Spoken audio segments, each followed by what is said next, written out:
Seguindo então a noção de escada pontiana, verificamos no primeiro plano a existência de um negócio jurídico. Ou seja, se tem partes, se tem objeto, se tem forma e se tem aí vontade ou consentimento. Ultrapassamos essa primeira escada, esse primeiro degrau, passamos para o segundo, que é justamente o plano de validade. Se esse agente ele é capaz, é legítimo para a prática de um ato, se é uma forma prevista, ou não defesa em lei, se é um objeto lícito possível determinado, ou se é uma manifestação de vontade livre e desimpedida. Ultrapassando esse segundo degrau, vamos então para o terceiro e último plano, que é o da eficácia. Então, anotem aí, uma vez então ultrapassados o plano de existência e o plano de validade, ou seja, o ato, o negócio jurídico, ele existe e ele tem validade, passamos então à análise da eficácia, dos efeitos que esse negócio jurídico produz. A regra geral é que, a partir do momento em que eu consigo já verificar o plano de existência e validade, os efeitos eles operam automaticamente e imediatamente. A regra geral é essa. Então, constatou que o ato existe e o ato é válido, o negócio jurídico é válido. Logo, em sequência, já produz seus efeitos, já produz eficácia. Então, ela é automática e imediata, regra geral. Porém, as partes, elas podem deliberar e elastecer a eficácia, os efeitos desse negócio jurídico. Então, aqui, eles não irão gerar efeito de imediato ou terão um prazo determinado para que passem a não ter mais eficácia, a não produzir mais efeitos. E toda vez que as partes ou a própria lei, dependendo da situação, ela decide mexer com essa eficácia, nós estamos diante dos elementos acidentais. Então, a regra geral é que os efeitos, eles surgem imediatamente. A exceção são os elementos acidentais, que estão previstos aí no artigo 121 e seguintes do Código Civil. E dentro dos elementos acidentais que estão dentro do plano de eficácia, nós temos três: a condição, o termo e o encargo ou modo. É agora que a gente vai ver um pouco sobre cada um deles. A primeira hipótese que nós temos aí de elemento acidental é a condição. A condição, conceitualmente falando, e é o que está previsto no Código Civil, ela é caracterizada pela cláusula que está prevista, então, dentro de um negócio jurídico, dentro de um contrato, por exemplo, que deriva exclusivamente da vontade das partes. Grifem bem isso. Então, a condição, ela só é produzida pela vontade das partes. Ela só existe porque as partes decidiram colocar em um determinado negócio jurídico essa delimitação do efeito do negócio. Então, ela é exclusiva da vontade das partes. E isso vai significar que os efeitos desse negócio jurídico estarão sob uma condição, que é um evento futuro, ou seja, não é um fato que tenha ocorrido nesse exato momento ou no passado, é um evento no futuro, e um evento que seja incerto, que não se saiba se vai acontecer ou não de plano. Então, temos que são três requisitos essenciais da condição. O primeiro deles é que seja uma cláusula exclusivamente decorrente da vontade das partes. Segundo, que haja um evento futuro e que esse evento futuro seja também incerto. Aqui temos um E, que significa que é um somatório. Eu preciso do futuro e do incerto. Então, aqui temos uma condição. Futuro incerto não significa morte. Morte é uma coisa que a gente não consegue precisar quando ela acontecerá, mas sabemos que todos um dia vão morrer. Então, a morte ela não é considerada um fato futuro incerto, por exemplo. Mas é futuro incerto eu falar para vocês que determinado negócio jurídico vai estar condicionado a, eventualmente, se hoje, no fim dessa aula, chover. eu não sei se vai chover. Há uma probabilidade de chover ou não, mas eu não sei se vai acontecer esse fenômeno da natureza. Percebem isso? É importante destacar ainda que doutrinariamente nós temos uma diferenciação de condição. Nós temos uma condição que é denominada própria e uma denominada imprópria. A condição própria é aquela originária, é aquela que literalmente descreve esse conceito, é aquela que deriva da vontade das partes. Então, aqui tem, então, a manifestação das partes estabelecendo essa condição. Por exemplo, eu vou dar para você um celular se no fim da tarde do dia 30 de maio chover. É um evento futuro incerto, porque eu não sei se vai chover ou não. Então, eu tenho uma condição. Você somente irá receber este celular de presente se chover no dia 30 de maio. Se não chover, você não levará o celular. Isso foi uma coisa pactuada, né? Uma condição própria, pactuada entre as partes. Por outro lado, a condição imprópria é aquela decorrente da lei, e a gente denomina que é uma falsa condição, porque na verdade é a lei que vai limitar os efeitos desse ato e não a manifestação das partes. Então, por isso que a gente denomina de imprópria, por isso que a gente fala que é uma falsa condição. Um exemplo aqui, né? Aí há um casal que queira, né, se casar no regime de comunhão universal de bens. Para se casar sob o regime de comunhão universal de bens, eles devem fazer um pacto antinupcial. Eles fazem esse pacto, mas a gente sabe que o pacto ele só vai ter eficácia, só vai produzir efeitos se acontecer um evento, que é o quê? O casamento. Então, a partir do momento que acontece o casamento, o pacto antinupcial começa a valer, começa a produzir efeitos. Antes disso, ele não tem eficácia, ele não produz efeitos. Então, aqui é a lei que delimita e impõe esse efeito. Ainda estudando com relação às condições, a condição, esse elemento acidental, é preciso agora a gente estudar a sua classificação. Doutrinariamente, há diversas formas de classificação, mas eu trouxe para vocês 4 das principais classificações que temos com relação à condição e aquelas que são mais cobradas, mais recorrentes no dia a dia e também as que estão estabelecidas dentro do Código Civil. Peço novamente que vocês aí deem pausa todo momento que se fizer necessário para a leitura dos mencionados dispositivos. Quando estamos diante da condição, por exemplo, os dispositivos a partir do 121 e seguinte, 122, tratam aí das condições e de todas as suas peculiaridades. Então é importante fazer a leitura atenta de cada um desse dispositivo legal, combinado? Então vamos lá. Primeira classificação que eu trago para vocês diz respeito à licitude. Nós temos então condições lícitas e condições que são denominadas ilícitas. Dentro do que a gente prevê no ordenamento jurídico, nós apenas aceitamos como válidas aquelas condições que são lícitas, isto é, condição que esteja prevista dentro da lei, dentro da ordem pública, dentro dos bons costumes, isto é, toda aquela condição que não viole o ordenamento jurídico. E isso é o que está previsto na primeira parte aí do artigo 122 do Código Civil. Então, dentro do direito, é possível que tenhamos condições desde que seja lícita, desde que esteja compreendida dentro do ordenamento jurídico. Porém, não podemos aceitar as condições ilícitas, que são justamente aquelas que atentam contra o ordenamento jurídico.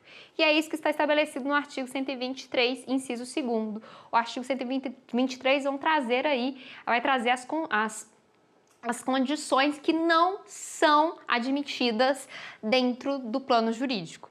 Então, se eu colocar uma condição que viole o ordenamento jurídico ou que eu condicione a eficácia a uma prática delitiva, por exemplo, a prática de um crime, né? Eu irei te dar um celular se você for e assaltar o idoso que estiver atravessando na rua. Isso é uma prática de uma condição que viola o ordenamento jurídico, que é ilícito. Então, se é uma condição ilícita, ela não é aceita, ela é inválida, ela não é aceita dentro do ordenamento jurídico. E aí, se porventura um negócio jurídico tiver estabelecido uma condição aí que seja ilícita, esse negócio jurídico não vai reputar como válida essa condição e automaticamente, imediatamente, aquele negócio jurídico produzirá seus efeitos. Além disso, nós temos também uma segunda classificação quanto à possibilidade, ou seja, a condição ela deve ser passível de ser executada no plano fático e também no plano jurídico. Significa, então, que temos que ter uma condição que, pela própria natureza das coisas e da própria condição de ser humano, é possível de ser feita e também que seja uma prática que não viole o ordenamento jurídico. Então, eu tenho uma somatória aí dentro da possibilidade de um aspecto físico e de um aspecto jurídico. Então, eu admito as condições que são possíveis. Porém, as condições impossíveis, elas não são válidas. Isso significa, por exemplo, aquelas condições que são fisicamente impossíveis. Eu irei te dar um celular se você tocar o céu. É humanamente impossível tocar o céu com o dedo, por exemplo. Então, temos que essa condição ela é inválida. Por outro lado, nós temos também as condições que são juridicamente impossíveis, por uma própria vedação, proibição do ordenamento jurídico. Tenho aqui para vocês, por exemplo, que é uma vedação, uma proibição. Então, eu não posso estipular nenhum tipo de negócio jurídico e tampouco condição que diga respeito à questão que envolva objeto de uma herança de uma pessoa que ainda está viva. Então, eventualmente, uma condição que preveja aí determinada entrega de um objeto que constitua uma herança de uma pessoa viva é vedado pelo ordenamento jurídico. Então, é juridicamente impossível. Então, essa cláusula, essa cláusula de condição não serve de nada. Automaticamente produzirá, então, os respectivos efeitos àquele negócio jurídico. Outra classificação, e essa é a classificação mais importante e mais recorrente, tanto em questões de provas quanto também no dia a dia nosso, diz respeito à classificação com relação aos efeitos da condição. Nós temos no primeiro exemplo aqui as condições suspensivas. Essas condições são todas aquelas quando verificada, ou seja, aconteceu o evento futuro incerto que foi retratado na condição. Então, a partir do momento em que há esse evento, significa que irá iniciar os efeitos do negócio jurídico. Então, quero que vocês anotem aí. Dentro da condição suspensiva, há também a suspensão da aquisição do direito e de seu efetivo exercício. Há, então, essa suspensão somente a partir do momento em que há o implemento, a partir do momento que acontece, que surge no plano fático, o evento futuro incerto, é que então começará a haver o direito, haverá a possibilidade de exercício desse direito. Exemplo aí de condição suspensiva. Eu irei te dar um carro se você passar aí no exame da OAB até 2021. Podemos aí contar que é um evento futuro incerto, Correto? Então, temos então que apenas a partir do momento em que implementar esse evento futuro incerto é que haverá a entrega do bem. Enquanto não houver esse evento, ou seja, enquanto você não passar na OAB, eu não irei te doar um carro. Entenderam isso? Então, a partir do momento que opera o evento, passou na OAB, a partir dali vai começar, então, a sua aquisição do seu direito, a sua possibilidade de reivindicar o bem, de reivindicar o carro.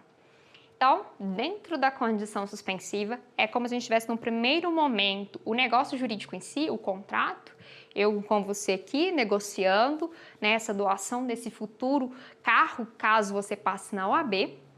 E temos um segundo momento, que é um implemento do evento futuro incerto. Talvez que ocorre o implemento do evento futuro incerto, a partir desse momento é que surgirá os efeitos, né? É que surgirá a aquisição do direito e a prática do seu exercício. Então, eu volto a frisar, passou no exame da OAB, a partir desse momento você pode reivindicar esse automóvel. Por outro lado, a condição resolutiva é aquela em que, quando ocorre o evento futuro incerto, ele vai pôr fim aos efeitos do negócio jurídico. Então, aqui nós temos um efeito reverso.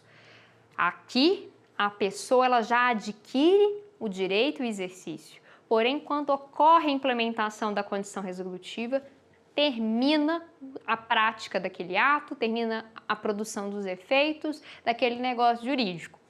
Um exemplo que nós podemos dar é, filho, você pode ficar no apartamento que eu tenho, né, sem precisar pagar aluguel nem nada, enquanto você for solteiro. Quando você casar, você não terá mais essa possibilidade de usufruir esse imóvel. Percebem isso? Nesse caso, quando operar o evento futuro incerto, casamento, que não sabemos quando ele vai acontecer, se ele vai acontecer daqui a um mês, daqui a 2 anos, daqui a 10 anos, não sabemos. Então, a partir do momento que acontecer esse evento futuro incerto, casamento, a pessoa porá fim aos efeitos desse negócio jurídico. Então, a pessoa vai ter que sair daquele apartamento. Entenderam, então, a diferença entre condição suspensiva e condição resolutiva? Para ficar um pouquinho mais claro, suspensiva, suspende efeitos, não produz nada. Resolutiva, resolução, solução, fim, término. Acho que deve ficar um pouco mais claro para vocês. Ao lado da classificação com relação aos efeitos, nós temos também a classificação quanto à natureza, que é também de extrema importância. Essa classificação ela se subdivide em 3 espécies. A primeira dela é a condição denominada causal. A condição causal é aquela que independe das vontades das partes. Isso significa que as partes elas não conseguem fazer com que aconteça esse evento, nem elas não são capazes de impedir o seu acontecimento. Então, as partes não conseguem nem impedir, nem propiciar este evento. Via de regra, são os eventos da natureza, né? As partes eles surgem independente da vontade das partes, as partes não conseguem nem impedir, nem propiciar. Exemplos aí de eventos da natureza: chuva, tempestade, neve, granizo, tudo isso é exemplo de fenômenos da natureza que o homem não tem nenhum tipo de controle. Então, se eventualmente um negócio jurídico se pautar em um evento futuro incerto, baseado, nos fenômenos da natureza, estaremos diante de uma condição causal. Por outro lado, nós temos também a condição potestativa. Na potestativa, a gente está diante da manifestação de vontade de uma das partes ou de ambas para a realização daquele negócio jurídico e daquela condição. Dentro do que nós temos de potestativa, há uma subclassificação da puramente potestativa e da simplesmente ou meramente potestativa. Então, aqui, a primeira delas, a puramente potestativa, estamos diante de um arbítrio. É uma parte literalmente fazendo com que a outra se subordine à sua própria vontade, a seu próprio arbítrio. Então, aqui a gente tem uma cláusula, uma condição que ela é manifestamente prejudicial a uma das partes. É uma das partes querendo ganhar uma vantagem, levar uma vantagem frente à outra. E aí ela, por arbítrio, coloca uma condição que é quase que humanamente impossível de ser cumprida, porque depende apenas daquela pessoa. Vou dar um exemplo para ficar mais claro. vamos aí estabelecer de novo um negócio jurídico em que eu vou dar para você um celular, mas só se eu amanhã gravar uma videoaula. Isso significa que depende de uma prática de um ato humano inteiramente daquela pessoa que irá ou não fazer essa doação. Então é óbvio que aqui é um arbítrio, porque se eu não gravar uma aula amanhã, você não terá aí o celular. É muito óbvio, né? É só eu não fazer. Se eu não quero que você receba o celular, é só eu não fazer. Não cumprir essa obrigação, essa condição. Então, ela é uma condição arbitrária. E toda vez que a gente está diante do Código Civil, toda arbitrariedade, ela é rechaçada, ela é rejeitada. Dentro do ordenamento jurídico, do plano civil, nós não admitimos arbitrariedades. Então, se nós estamos diante de uma cláusula que ela é eminentemente arbitrária, que impõe uma condição à outra, então estamos diante de uma condição puramente potestativa e ela é considerada ilícita, conforme estabelece o artigo 122. Depois vocês façam uma leitura atenta e grifem essa questão. Então, se eu estiver diante de uma cláusula, numa condição puramente potestativa, fundada no arbítrio de uma das partes, ela é ilícita, essa condição. Por outro lado, a condição que é simplesmente ou meramente potestativa, temos que ela é legal, que ela é válida, que ela é possível de ser realizada dentro do plano jurídico. Dentro dessa perspectiva, temos que aqui há uma manifestação intercalada das vontades das partes.